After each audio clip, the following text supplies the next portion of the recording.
नमस्कार मित्रों, स्वागत है सभी का एग्री ज्ञानपीठ अकेडमी में। और आज जो है आपका बीएससी एग्रीकल्चर सेकंड सेमेस्टर जो सब्जेक्ट चालू होने वाला है, जो आज स्टार्ट हो रहा है, dairy processing and safety issues, उसको लेके ये आपका सिलेबस है।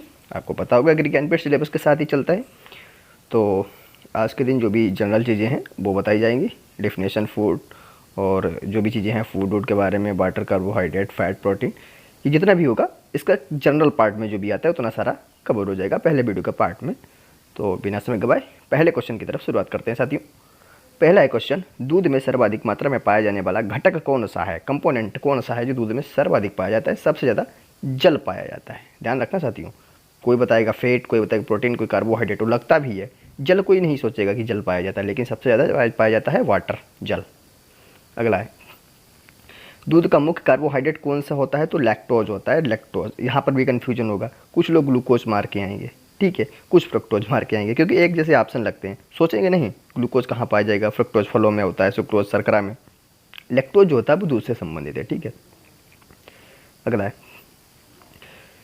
दूध की प्राकृतिक अम्लता मुख्य रूप से किसकी उपस्थिति से होती है, तो प्राकृतिक अम्लता पूछ रहा है तो फास्फेट की उपस्थिति में, ठीक है, फास्फेट ऑप्शन नंबर सी हो जाएगा। अगला है 4 नंबर, कोलेस्ट्रम में किस घटक की मात्रा सामान्य दूध की तुलना में अधिक होती है, तो कोलेस्ट्रम में प्रोटीन की मात्रा सर्वाधिक होती है। अगला है, दूध में पाए जाने वाले प्रमुख प्रोटीन का नाम है, तो कैसीन प्रोटीन का नाम है, कैसीन दूध की प्रोटीन है, कैसीन। अब कुछ लोग यहाँ पर भी कन्फ्यूजन हो जाते हैं, कुछ लोग ज़्यादा सोच लेते हैं तो ग्लोब्यूलिन लगा देते हैं। तो कैसीन और मतलब जो ज़्यादा पढ़ने वाले होते हैं तो उनका गलत नहीं होता है, मतलब गलत नहीं है वो पढ़ने में, लेकिन बात यह है कि बहुत ज़्यादा सोच जाते हैं, ठीक है, तो ये गलती न करें साथियों। दूध में किस प्रकार के विटामिन प्राकृतिक रूप से पाए जाते हैं, ऑप्शन हो जाएगा सी, दोनों, जल व वसा मिले दोनों, ठीक है, जल वसा दोनों। पीएच बताओ भाई कितना है, तो पीएच होता है 6.5 कह सकते हो, 6.6 एक ही बात है। अगला है, दूध में किस प्रकार का वसा पाया जाता है, तो दूध में फैट पाई जाती है, लेकिन वो सेचुरेटेड फैट होती है साथियों, सेचुरेटेड फैट, ठीक है। और ऑप्शन देगा नॉन सेचुरेटेड फैट कैसी है, तो ये सेचुरेटेड फैट है, नॉन नहीं है। निम्नलिखित में से कौन सा खनिज दूध में सबसे अधिक मात्रा में भाई कैल्शियम पाया जाता है, और कैल्शियम से हड्डियां मजबूत रहती हैं, ठीक है, इसलिए कहा जाता है भाई कैल्शियम कमी वाले लोगों को दूध पीना चाहिए। कोलेस्ट्रॉल में किस इम्यूनोग्लोबुलिन की मात्रा अधिक होती है, तो एलजीजी, ठीक है, ऑप्शन नंबर बी। इंपॉर्टेंट हो जाता है लेकिन कंफ्यूज करता है। अगला है 11 नंबर, दूध का कौन सा घटक नवजात शिशुओं की रोग प्रतिरोधक क्षमता को बढ़ाने में सहायक होता है, तो ऑप्शन नंबर हो जाएगा सी, इम्यूनोग्लोबुलिन। दूध में कौन सा विटामिन हड्डियों के लिए अत्यधिक उपयोगी होता है, तो विटामिन होता है D, option number D, option number C, vitamin D. दूध में पाए जाने वाले प्रमुख एंजाइम कौन सा, प्रमुख एंजाइम है साथियों लाइपेज। ध्यान रखना, प्रमुख एंजाइम जो है वो कौन सा है, लाइपेज। अब लैक्टेज ना मारना कि लैक्टेज बताया था, लैक्टोज, तो पूछ रहा है एंजाइम, ठीक है, तो लाइपेज है साथियों। लैक्टोज की असहिष्णुता किस कारण से होती है, ऑप्शन सी, लैक्टोज एंजाइम की कमी। दूध की गर्मी सहन करने की क्षमता को कहते हैं थर्मल स्टेबिलिटी, मतलब थर्मल में टेम्परेचर होता है, तो टेम्परेचर से संबंधित है, तो थर्मल स्टेबिलिटी मतलब स्थायित्व। दूध की गुणवत्ता का मापन किस विधि से किया जाता है, तो ऑप्शन नंबर हो जाएगा सी, रेसा यूरिन टेस्ट। तो रेसा यूरिन टेस्ट इंपॉर्टेंट साथी हो जाता है, बहुत इंपॉर्टेंट। अब यहाँ पे लिख देगा हंसा परीक्षण, आगे लोग तो हंसा परीक्षण लगा के आएंगे, तो हंसा परीक्षण भाई किससे संबंधित है, कोई कमेंट बॉक्स में बताएगा, तो यहाँ पे है रेसा यूरिन टेस्ट।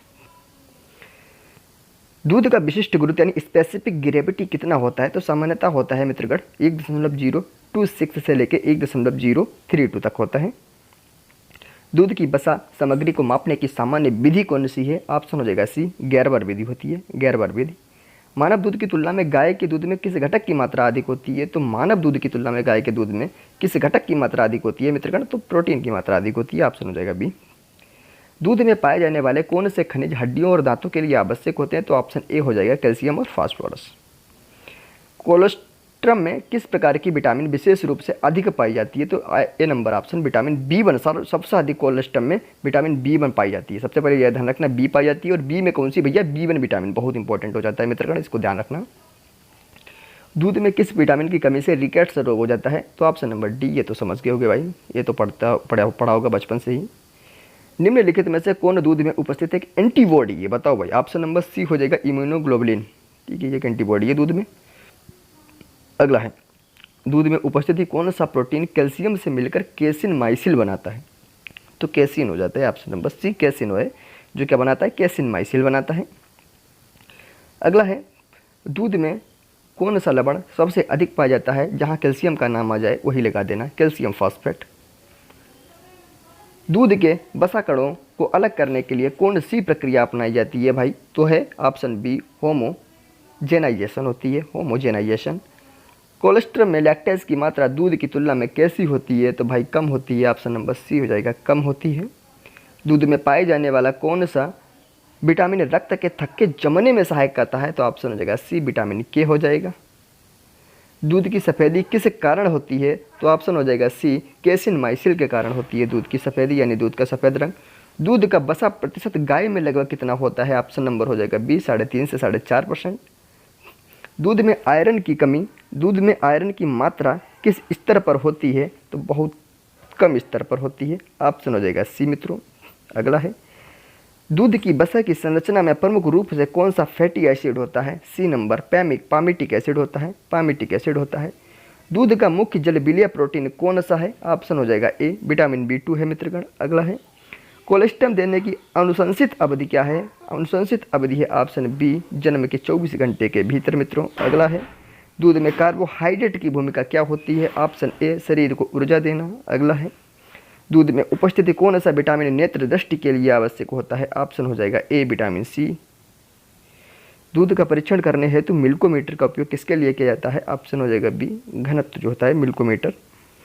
अगला है 38, दूध में पाई जाने वाली शर्करा कौन सी है? तो ऑप्शन हो जाएगा बी लैक्टोज शर्करा होती है, ऑप्शन बी लैक्टोज शर्करा। दूध का प्राकृतिक एंटी माइक्रोबियल प्रोटीन क्या है? तो लैक्टोफेरिन है, ऑप्शन नंबर डी लैक्टोफेरिन। तो दूध का ये प्राकृतिक एंटी माइक्रोबियल प्रोटीन है lactoferrin, BVIP very very important हो जाता है।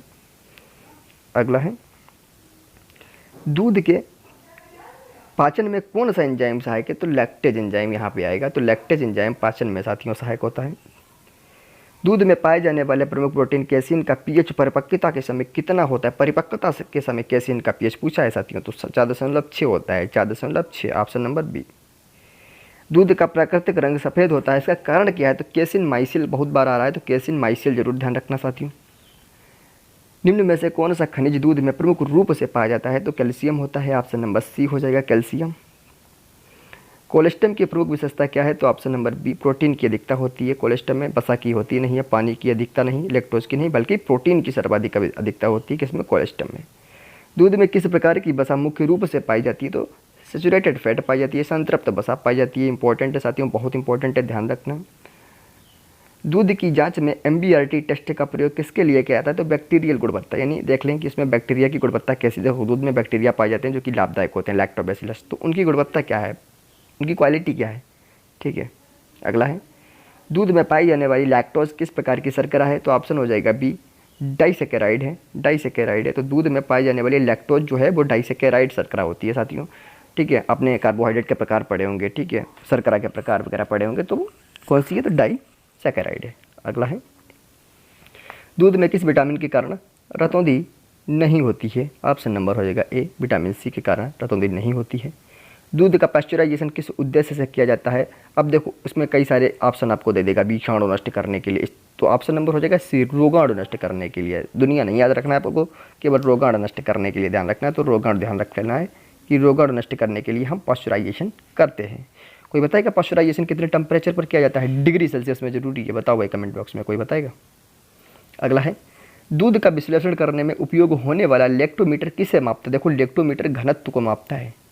अब लेक्टोमीटर कुछ लोग बसा लगा के आएंगे, तो साथियों बहुत ध्यान रखना है, लेक्टोमीटर घनत्व को मापता है, वेरी वेरी इंपॉर्टेंट है। ऐसे सवाल पूछता है जहाँ पर फंसने की संभावना ज़्यादा होती है। तो मित्रों ये आपके 50 क्वेश्चन हो चुके हैं, ठीक है, 50 क्वेश्चन हो चुके हैं। तो जो भी जनरल से संबंधित सिलेबस था, सामान्य चीज़ें थी, वो मैंने बता दी। आपके सिलेबस की जो दो लाइन है ऊपर वाली, वो सारी समाप्त हो गई हैं, दोनों लाइन समाप्त हो गई। और फिर दूसरे वीडियो लेक्चर में आगे का सिलेबस कंटिन्यू देखेंगे। आपको पता होगा एग्री ज्ञानपीठ PYQ यानी जो प्रीवियस ईयर पेपर पूछे गए हैं, जो यूनिवर्सिटी का पैटर्न होता है, पैटर्न का मतलब जो यूनिवर्सिटी पूछती आ रही है पिछले साल से, और जो भविष्य में पूछेगी उस पैटर्न पे हम चलते हैं। और सिलेबस तो रखते ही हैं, ऐसे तो हम आपको 50,000 क्वेश्चन करा सकते हैं, लेकिन सिलेबस जब हम देखते हैं तब सिलेबस से बाहर एक भी क्वेश्चन नहीं होता है। और आप अपनी तरफ से इसमें कुकू मत करें। कुकू का मतलब ये होता है कि ये क्वेश्चन तो इंपॉर्टेंट है ही नहीं, इसको क्या करेंगे, ये मत करना। यहाँ बहुत ज़्यादा सोच के हर क्वेश्चन दिया जाता है, तभी क्वेश्चन बहुत कम दिए जाते हैं। कंटेंट हमारा सीमित रहता है, गागर में सागर वाला होता है। हमारा एक वीडियो जो होता है एक किताब के बराबर होता है मित्रगण। अगर आप लोग इसको एग्ज़ाम हॉल में वीडियो देखने के बाद में जो पेपर देने जाते हैं उसके बाद में इस चीज़ को आप रिलाई करते हैं, और रिलाई करने के बाद आप हमें कमेंट भी करते हैं और हमें फ़ोन भी करते हैं, कॉल भी करते हैं और मैसेज भी करते हैं कि आपने जो बात बोला था वो एकदम रियलिटी थी। तो मित्रों फिर मिलता हूँ दूसरे वीडियो लेक्चर के साथ। और प्लीज़ सबसे मेरा हम्बल रिक्वेस्ट है, चैनल को प्लीज़ प्लीज़ प्लीज़ प्लीज़ कितनी बार बताऊँ, प्लीज़ सब्सक्राइब जरूर करते रहें, शेयर करें, कमेंट करते रहें और हमारा मनोबल बढ़ाते रहें, ताकि हम कंटिन्यू आपके लिए ये प्रक्रिया चला सकें, ये सीरीज़ चला सकें और कहीं भी हम बंद ना हों। और हमारा जो प्रोत्साहन है इसी तरीके से बना रहे और आप लोग हमें प्रोत्साहित करते रहें, ताकि हम कंटिन्यू आपके लिए कुछ अच्छा कर पाएँ। तो फिर मिलता हूँ सेकंड वीडियो लेक्चर के साथ इसी सब्जेक्ट और इसी सिलेबस के अनुसार। तब तक के लिए नमस्कार, टेक केयर, बाय बाय।